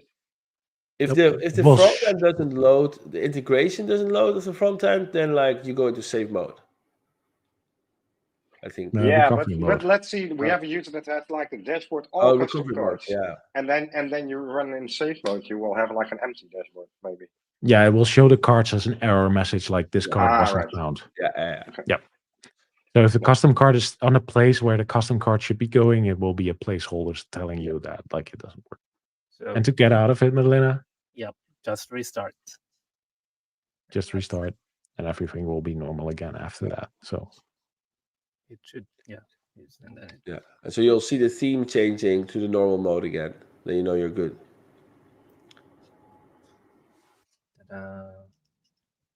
Boom. And it's blue again. Yay. And Hex is back. Look at that. Yeah. Nice. Unsafe mode. Unsafe mode, yeah. All All right. right. Restart Home Assistant in safe mode. Really cool. If you're the one of the, and remember, please like and subscribe and hit the bell thing. Definitely. Thank you, KBX. Should we wait for? No, let's continue. But the good to know is that if you heard the term safe mode before, that might be true. We had a safe mode in the past, which we also renamed to recovery mode. That's the mode Home Assistant will start up in if like your whole configuration is such junk that Home Assistant would not even know what to start and where to start reading it. So then definitely there's something really, really wrong, and Home Assistant will start up in like a really weird mode that's only designed to help you fix your config, which is recovery mode. And now it's now called recovery mode. So we freed up that name to put in safe mode because we feel this is more appropriate term for this place. Yeah. Boom, boom. Boom, boom. There we go. Thanks, Eric, by the way. Was an amazing job on this one. Yeah. Oh, yes. Yes. Demo this is great. This one I love a lot. I want to talk about this one. Yeah, go ahead, by the way. I just want to give some history on improv. So, yeah, because improv devices. What the hell are improv devices? So a couple of years ago, we were just like sitting at our computers programming casually, and we realized that we wanted to make it easier for people to get started with ESP Home, sell ESP Home devices, send them to other people. And one of the things that is necessary is that you want, by default, the ESP Home. If you buy an ESP Home device that somebody else made, it will start an access point. You have to connect to the access point, and it's annoying. It's such a bad user experience because you have to know the access point name. Then you get disconnected from your own internet because you're connected to a Wi-Fi without internet. You have to go to a special IP address. You have to know what an IP address is. Then once you try, but the worst part is once you send your Wi-Fi credentials to that device, the device will actually tear down its access point, close down its access point because it has to connect to your actual Wi-Fi. So at that point, you're not getting feedback. If you made a typo in your password, you wouldn't know. The only way you would know is that, you can connect to this access point again after like 20, 30 seconds or something. Oh boy, yes. So it's a really bad experience. So we set out to solve this. So we created Improv Wi-Fi. Improv Wi-Fi is a improved provisioning. That's Improv for Wi-Fi. So what does it do? It's a very tiny protocol that literally allows you to send your username and password to a device so it can connect to the Wi-Fi, but it uses Bluetooth or serial. Now, the serial version you might actually have used in the past if you have installed WLD or Tesmoda. That's all powered using our ESP web tools. It's really cool. The Bluetooth version has not been very widely used, but that will change. And why that will change, Frank is going to show now. Yeah, I have a demo, and I hope this one works because this is a hardware demo, so it's always prone to fail, right? So let me start by showing something. Should we make you big? This is like I'm already big, but go ahead, make me bigger. It's like a logo. Make it bigger. Boom. There we go. So I have prepped this a little bit because I was scared for failure. So anyways, I got this little M5 stack here, which it will happily not focus on. Now it does. So this little Atom M5 thingy, which I've configured as a Bluetooth proxy. So this thing will essentially be like a Bluetooth extension for my Home Assistant instance, mostly because my Home Assistant instance is not near where I am sitting now, so there's no Bluetooth range from there. So I added this little device, and I can flash it on esphome.io/projects, by the way, directly onto this little thing, and it will add to Home Assistant, and you have like an extended Bluetooth range, which is absolutely. I'm just going to quickly show that website, just so that that works too. This is the ESP Home website. Install ready-made projects. Click Voice Assistant, Bluetooth Proxy, Media Player, or empty ESP Home device. Bluetooth Proxy. Here you can see Frank's device. You click Connect. And this is actually cool. It will use Improv from your browser to actually configure this device. Not going to show that part right now, but on esphome.io, also including a link where you can buy this device. It's $7.50. It is ridiculously cheap. Yeah. So to sum up, this is a Bluetooth extender I have connected to my Home Assistant instance, which is just in here. This is not the subject for today, but I wanted to tell you about. That's actually good. Just 1 minute primer on Bluetooth proxies, because what Frank says, extender, it means that Home Assistant can talk to Bluetooth devices from that little gray box. So as long as that gray box can connect to the same Wi-Fi as your Home Assistant instance, Home Assistant can talk Bluetooth from that gray box. So if you have a Bluetooth device, for example, at your desk, Frank's Home Assistant instance is in the basement or in the closet far away, now you have extended your range for Bluetooth. And if you didn't have Bluetooth before in Home Assistant, now you have Bluetooth, right? So really cheap, really powerful, and you can have as many as you want. I got a bunch of them in my home, so I have Bluetooth everywhere, for device tracking, presence sensing, all kinds of stuff. However, going back to the subject of today, that's Improv, and Improv works over Bluetooth, so you can actually put a device on your network over Bluetooth. What we have done is actually pretty amazing. We can now provision devices over Bluetooth through the proxies wherever you are in my home, or your home. That's just cool. And to show and demonstrate and explain how this works, I hope it's visible, an F. from Lewis. And Lewis is somebody who creates ESP home-based and manufactures ESP home-based devices you can buy and get at your home. Yeah. So Everything smart home. Yeah, everything smart home is his YouTube handle. In case. everything smart home. Yes, sorry. Yes. So let me unbox this little thing here, and I got it here. And let me pick up my. What my about say? Share your screen because we want to see this happening live. Yeah, I will. I definitely will. So So look at my discovered devices. It right now has the Elgato key light, which I'm going to happily ignore because I don't want it now. So no device is discovered. This device is not on my Wi-Fi network. This is straight out of the box. Let me plug it in and power up the device. The light will blink somewhere, I hope. Yeah, it's not really visible on camera, but it does. Whoa, it's there. Oh, there it is. Did we time? That was like 10 seconds, 15 seconds. 5 seconds. I don't know. That was fast. So the cool thing now is like this thing is not on my Wi-Fi. I can let's go. There we go. So the cool thing is this thing is not on my Wi-Fi. My Bluetooth proxy that's like here, which is that MTech picks it up, sends it to Home Assistant, and Home Assistant like, hey, there's a Improv Wi-Fi or an Improv enabled Bluetooth thingy found new device that we can set up. So without like connecting to access points or plugging in cables to my computer, like this is just a power cable, I can now say, okay, let's put this thing on my network. So my Wi-Fi, like here we go. Fingers crossed. Live demo gods. That's a very long password. He's typing it. He's not even copy pasting. This is ballsy. This is like this is Yes. great. This is going to be such a failure. Here we go.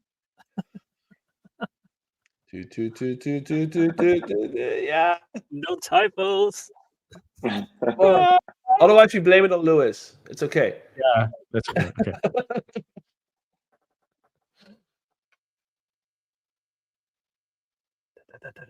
Choo choo. I think I have a typo. I'm Should gonna.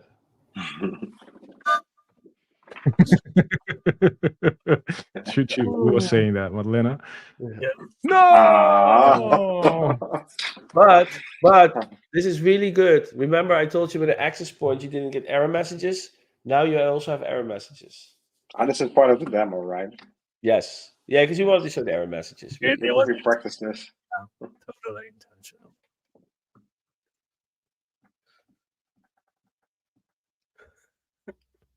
Going to try one more time, and then like. Now it would be cool if we can do the same with Matter devices, but maybe that's a bridge too far. Boom! Oh, and look at the background. This covered right now. Yeah. You see that there is the Everything Presence one on the network. So like I can click on this link and it will automatically set it up directly, but I can also close it. And now it already found it on my network. So I can just like now click configure, add it to my network. There it is. And now I should be able to find it in my ESP home devices. There it is. Look at that. Wow.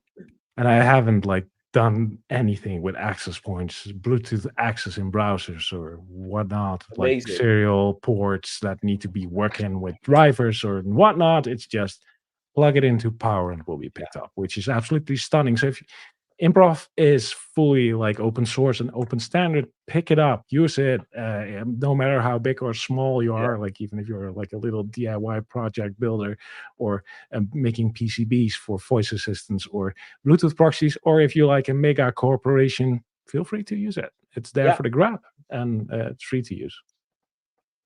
Really cool. It's really cool. And so this is just purely generated firmware from ESP Home, right? Like if you want to sell devices or share devices or even make for yourself devices for a different Wi-Fi network, you can just add the Improv BLE component to your YAML in ESP Home, and you get this it gets added, and it just works. Like everything else is just set up for you. This is so true. That is Improv also now also works even when your browser doesn't support it. Yeah. That's true. Because Improv BLE previously only worked in Chrome because Chrome has, or Chrome derivatives, because Chrome had a web Bluetooth API. Yep. So Nice. Improv BLE support Yeah. directly in Home Assistant. Oh, this is an excellent question, Paul. So there is Improv has support for an identify service. So if you have devices that support identify, they could, for example, blink an LED, play a beep, whatever they want. It will show up as an option during the onboarding flow, and so you can identify. There's also another option if you're creating your own firmware, which is authorized. So maybe you don't want anyone to just be able to just go around, set it up. In that case, you can create an authorized button. So there has to be a button press on the device, and then it will go on authorized mode for like 30 seconds, 60 seconds, enough for users to press that button and set the Wi-Fi. Yeah. And then just one last thing. If you are making custom firmware, it doesn't matter if it's ESP Home or whatever, we have ESP Web Tools, which allows you to easily create an installer/update for ESP boards. That's what powers our Bluetooth proxy website installer we just showed. That's also fully open source. You can also use it for anything you want. So this is what Desmodo uses, WLED uses, and you can use it for anything. Would be so cool if like every ESP board out there just has like an ESP Home Improv Wi-Fi Bluetooth enable firmware on it, just to be able to onboard it to your Wi-Fi network and then Right. adopt it in ESP Home, so you can start like on doing your project Right away. over the Yeah. air directly without like ever hooking the device up to your computer. Yeah. That would be really sweet. Super cool. Nice. Yeah. Please pick up that idea, whoever is watching. Yes. No, but this is amazing. This is This will be cool. very And cool. Yeah. it brings, like, even like Lewis, right? This brings, with the Everything Present Sensor 1 that I've been using right here, like, if you're like developing boards and doing like little projects and selling those, like you can have a true like almost enterprise, like kind of like platinum grade experience to onboarding devices, which is just super cool. Yes. And I think last thing about this, if you are, because of the way ESP Home works, not only do we have a great onboarding story, we also offer users to update it. So you can actually ship updates, bug fixes for the ESP Home configuration, and users will be able to ask if they want to update their device. So that's also really cool, right? That means that, like, users get the latest firmware, they get all the bug fixes, and they can easily onboard, and all of that is just built into ESP Home. Yep. Yeah. Improv. That was cool. The Yeah. demo worked. I'm so happy. I can sleep now. Oh. Yeah. All right. Improv Wi-Fi. We all talked about it. Oh, this one might be also That's cool that. for in the demo screen. Let me switch back directly. There we go. So another feature we added, or was added, or contributed even this release, is the ability to add fields for scripts in the UI. Let me just show you and explain you what it is, because like telling it without an image is going to be pretty hard. So let me go to Automations and Scenes, Scripts, and let me create a new script. Welcome to my empty new script. Nice. So scripts are basically automations, right? You can create one, give it a name, and define the actions. But what's really different, for example, like turn on a light. Let's turn on a light. Or light identify, that's a good one. Yeah, that should be this one that I have right now. If I now click run, there we go. This is a good demo. All right, so I have a little script here with a sequence, and this is basically the action part of an automation. But the cool thing about scripts is you can define basically a set of actions you want to do and then reuse them in multiple automations, which is really helpful. However, at times it might be nice to send in something specific. For example, if you send out a notification message to your mobile phone, you might want to be able to customize the actual message you sent into that script. So there are script fields. And the field of that script that you add could be like the message, which makes sense, right? The problem is you can only do that in YAML. So you have to know how this works. It's not so well documented because it's really complex to do. So Carwatch, I believe, did this. Tim, he made this easier. You can now have a little button here in the top right that says add fields. And this will unlock the fields in my scripts editor right here. Nice. It will add a new section with fields. By default, there's already one. So I could say, oh, well, I got a field that's called a message, which has a variable name. And this variable name is basically something I can reuse in YAML later on or in Jinja later on to customize the message I want to make. I can give it a description, the message to send, and I can define the selector. So a selector is a little bit more complicated. We have documentation on the selectors quite a bit. Selectors are basically the UI elements you want to show for the input for this message. In this case, it's by default into a text. And below you can see the generated text field that as a result of this selector. Selectors are used for blueprints as well. So we have lots of examples and documentation on what you can put in here, but there's a lot. Let me give you an example. There's a new one called country. That will immediately change this into a country input where I can select the country I want it to have as a default, but it could also be a number input with a minimum of 5 and a max of 10 and a step of 2. And now I all of a sudden have a slider which goes in 2 steps. So I can define the UI for this input. What? Wow. So this is a text with a default message, which is required for this service. Let me add another one just for the feels of it. What should I call? Oh, let me roll on. I should not be now too creative. Let's use this message and let's not make it a text. Let's make it a predefined list of text. So let's have a select with options. Which has some default message like on my way and be right there. And let's Really show it. not that hard, right? Does everybody see that he knows his whole selector syntax? Yeah. And that's really? Oh, okay. Mode is box. So now we have like a list. Look at that. That's beautiful. It's I like required. that, but it's okay. I don't. I like this black one. The preference, cool.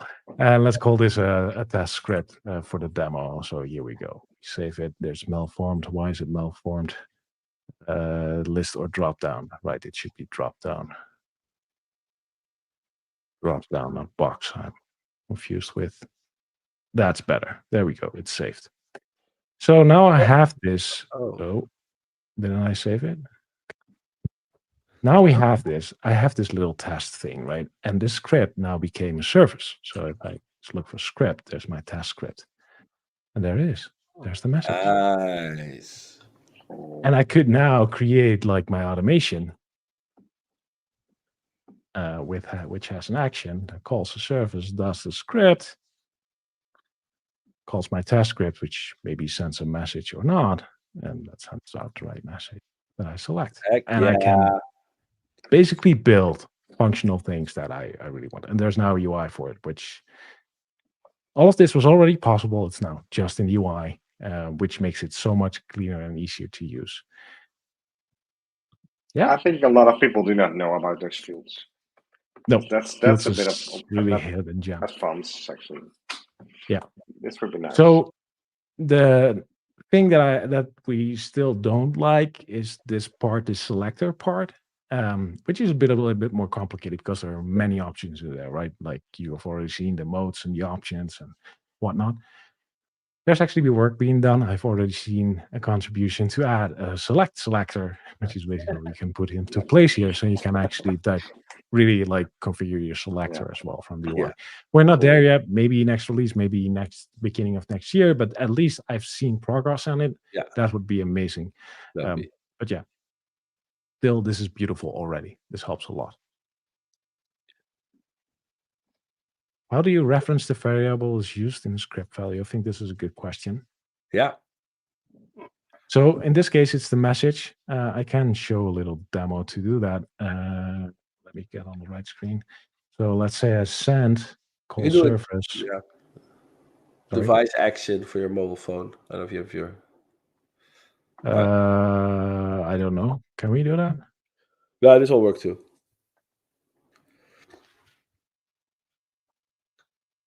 So the message in here would be message. Yeah. So just the variable name that you picked when you defined your field, that will be the variable defined. Yep. So if I would now trigger this, this will be send if I would use this as a message. So it's basically a variable. So this little thing, the variable field name will match. So if I change it to MSG, it becomes MSG2. Yeah. Nice. Crash course. Yes. And the one downside of using variables is that you cannot use the UI editor anymore. You have to use YAML. Yep. But that's because we have no idea what's going on anymore, because we cannot parse this on the front end anymore because templates are too dynamic. Yep. You can do really weird stuff with them, which is powerful and nice, but yeah.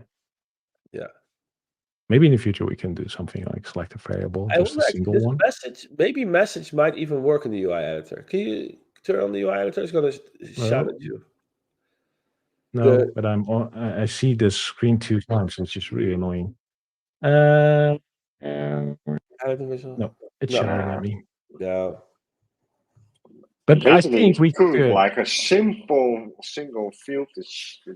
I feel for text it should be possible, right? Like, I think we could do eventually something like making this a drop down to select a variable. Oh yeah, just insert combination variables that we know exist from your field. Yeah. That'd be cool. Something like that. But yeah, future. I think this is already a huge step to have here, which is absolutely beautiful. Yeah. All right. Nice. Cool. Very nice. Oh, what did I do?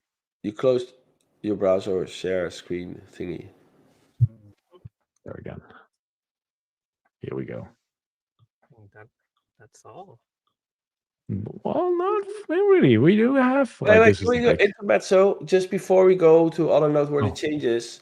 A new full-time developer started today working on Home Assistant, and he will focus on the iOS and Mac apps. So his name is Bruno. Is Bruno in the chat? I'm not sure if he's in the chat. But yeah, he will make sure that the iOS app is going to deserve, we're going to get some very well-deserved love. Things that we're looking into on the short term is thread credentials for better. Assist needs to be better integrated. We want widgets that you can edit on the device. General cleanup. Subscribe entities being used instead of get states, obviously. That's we don't talk about Bruno. No. He's never heard that joke, I guess. Never. No, I definitely don't know. But Bruno, welcome. I'm really looking forward to this. Like, so yeah. There's I'm very stoked that he's gonna start, and it's gonna be awesome. Oh, and CarPlay. There's an open PR for CarPlay that also is gonna. Anyway, there's gonna be reviewed. No too high expectations. No, but like this, it will be awesome. We're really looking forward to his contributions. And this is, of course, Bruno is being employed by Nabucasa, being paid for by Home Assistant Cloud. So you want to support our work, you want to support Bruno, definitely subscribe to Home Assistant Cloud. Well, I'll just start with hitting the thumbs up on this little stream here. This might be a record. Oh, did my Mac trigger? Yeah. Oh, Jesus. Mine doesn't work anymore. It's not triggering. Oh, wow. I wish I could. Wait, that's Yeah, turn it off. I don't like that in my function. Anyways, it's nice. Yeah. Maybe. Oh, right. Welcome, Bruno. Yes. No pressure, by the way. Just saying. No, But it would be nice to see. Yeah. X and X and X. All right. Other noteworthy changes. I think the first one is, by the way, a big thing, which Yes. Bidraco did. Because if you're using the HomeKit bridge to get your stuff into like Siri, um, it used to be a little bit weird if you add new devices, removed ones, changed some names around. If they changed their behaviors, for example, added a thermostat, added a new like capability because you pulled off some like hardware switch on it or things like that. Something changed about like your devices and your entities that are in your Home Assistant instance, but HomeKit didn't know, and now it will. Awesome. That simple. It's just working. So that's nice. Nice. That something just works. No, it's absolutely stunning. The two-pane view we talked about already in the calendar, which is nice to see it there too. I think this one is super cool. This is made by Putley, Nikita. There, if you Full-time go, employee. also working in Wakasa, yeah. Nice. And he created something that if you plug in like your Zigbee coordinator stick and it detects something is out of sync or wrong, maybe you tried your stick with something else, Zigbee to MQTT or back and forth. It's perfectly normal to figure out what fits you best. You can get into a weird state where things are not functioning, and ZHA will now like detect that and say, "Hey, we see something not fully in sync. These are the options that you have available to get everything up and running again." So that's absolutely stunning that that repair will raise. So that's about ZHA. By the way, if you run like the other thing, the Zigbee to MQTT, be sure to update as well. Koen released a new version today that works perfectly with the latest release of Home Assistant. So um, those two should, like, if you upgrade, you should upgrade both if you run that. What else? The country selector, we showed a little bit. Joost has been going on with the WinThings integration. The thing has now platinum level, and it's beautiful at this point.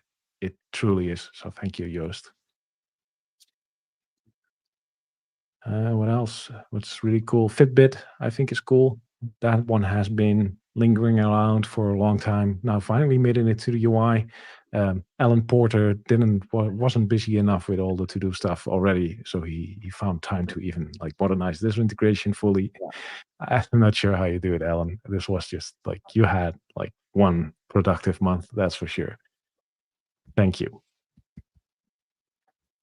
Yeah, and some really cool. If you're into templating, if templating is your thing, Jinja templates, and you like to do advanced stuff, you should definitely check out this little extension that has been added. It adds some really nice ways to check if like a variable is a string or a variable is a list, which used to be a little bit more complicated and are now really simple Jinja tests. So if doing templates and Home Assistant is your thing, you're definitely going to love that one. All right, new integrations, Google Tasks, we have talked about that. Improv BLE, we actually showed it live on stream. Local to-do list is amazing, Also showing, and the to-do list is nice. And then there's one little like fella in the middle that is not mentioned before, which is Tammy4 Edge, which is a water bar. I had to look it up to actually learn what it is. It's yeah, it looks like I can best describe it as like one of those like big coffee machines you have in your home with like with fresh beans in it and stuff like one of those big ones. But then only water comes out in hot and cold, and some versions Only even water? carbonated water, just filtered water. So it's a Yes, huh? water filtering machine. Like if you're Uh-huh. like water a lot, yeah, and you can monitor the filters and get sensors of those. So it's kind of interesting. Okay. Yeah. Okay, 3 new feature integrations, which are just helping you to find the devices in Home Assistant. They are powered by another integration, but they're just there to make you find that integration. So Astron now works with Home Wizard Energy. Portland General Electric is provided by O-Power in the integration. O-Power just keeps growing, right? Like that's so Yes, cool. every single release there are new O-Power ones. This one only one, which is kind of weird to say. Only, right? And Uncribble is provided by Splunk. Really cool to see those. Now in the UI, bit. Random. Already mentioned it a bit. Alan, I don't know why. The random integration is it just generates random data, so you can It's use so it. random. Back in the days, this was being used in examples for automations or testing automations because it's like it triggers it randomly.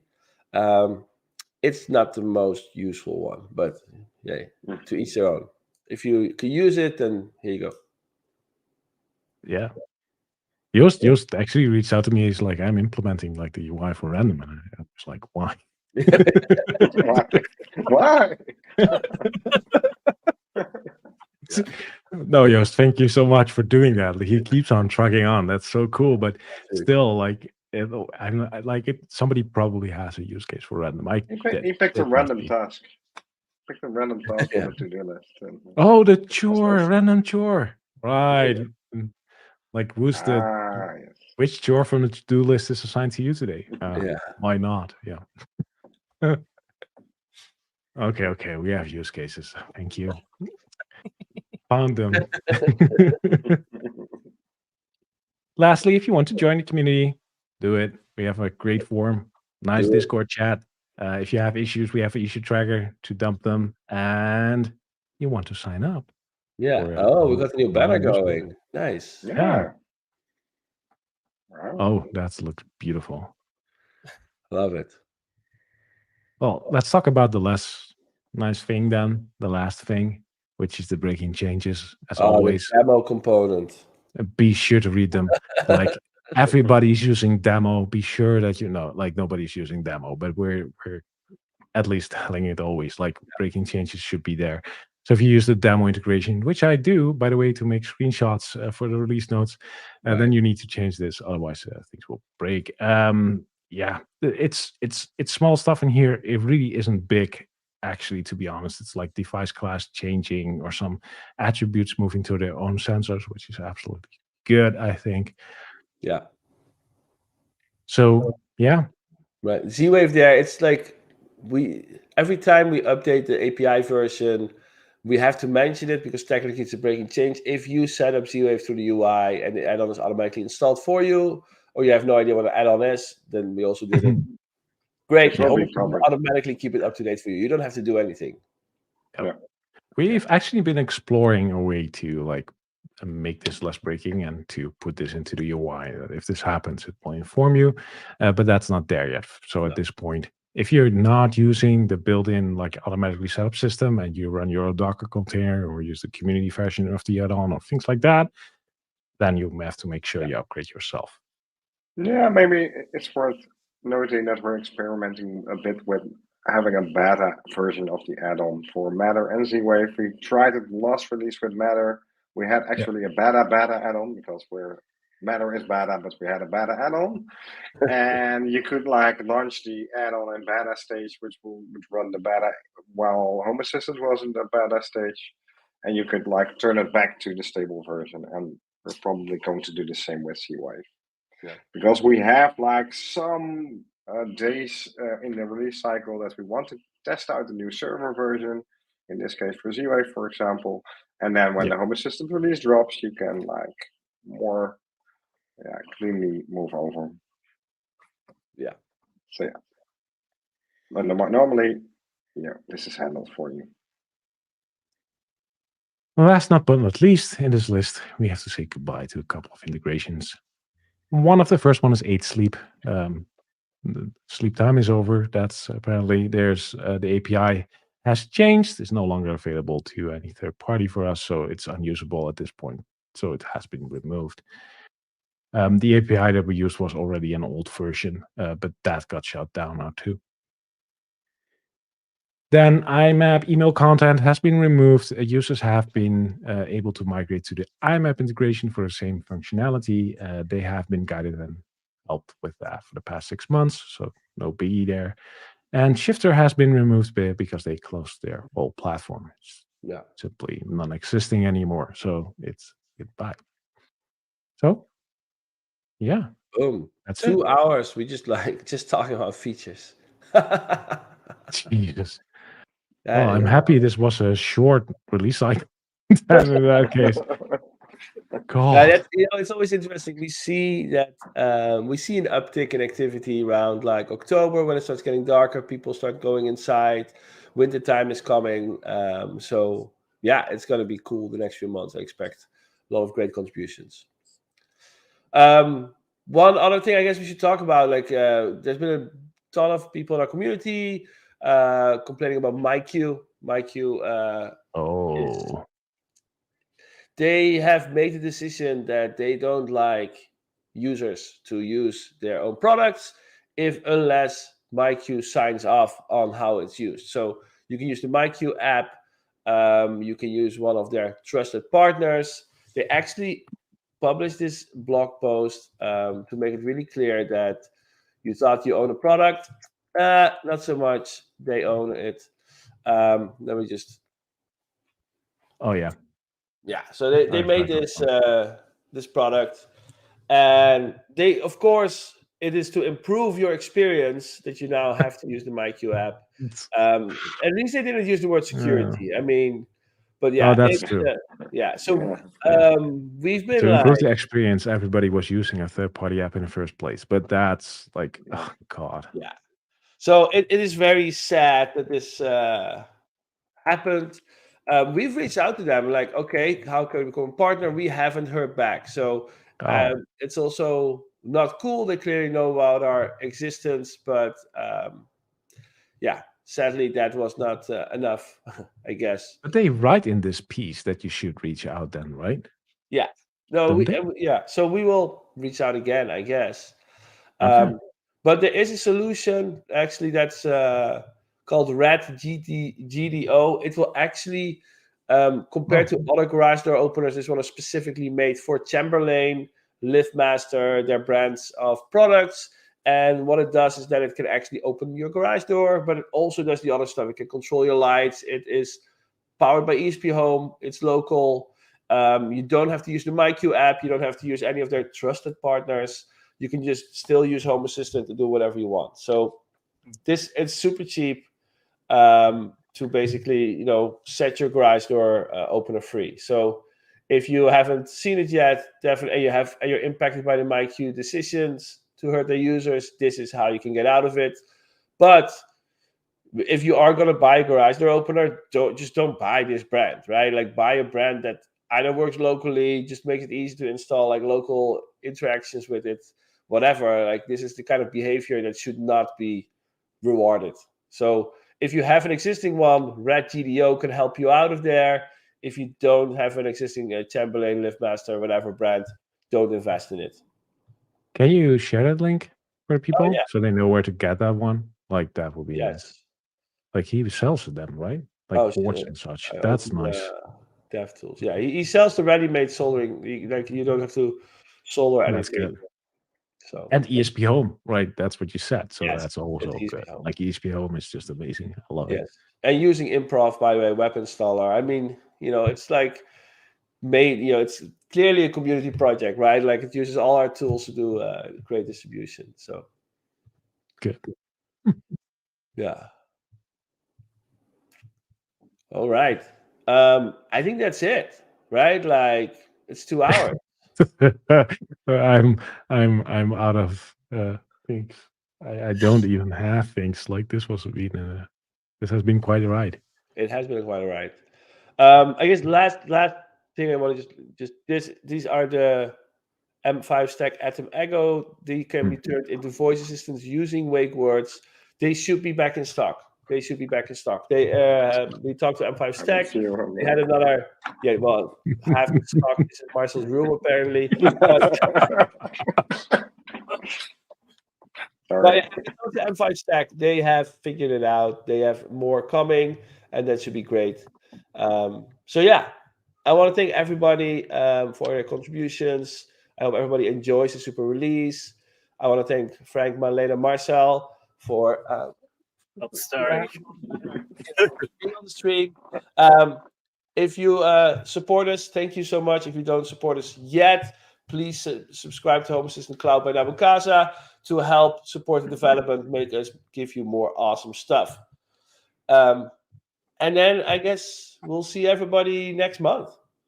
Oh no, we're doing a Matter video, so we'll see you in like 3 weeks or something when we're going to talk a lot about Matter. Collect all your questions, send them all in. I don't know where. It matters. Yeah, Matter drop at them in Home the Matter Assistant. channel. We always keep those on Discord. Oh yeah. And then yeah, awesome. All right. Bye. Next time. Bye bye. Bye bye. Oh.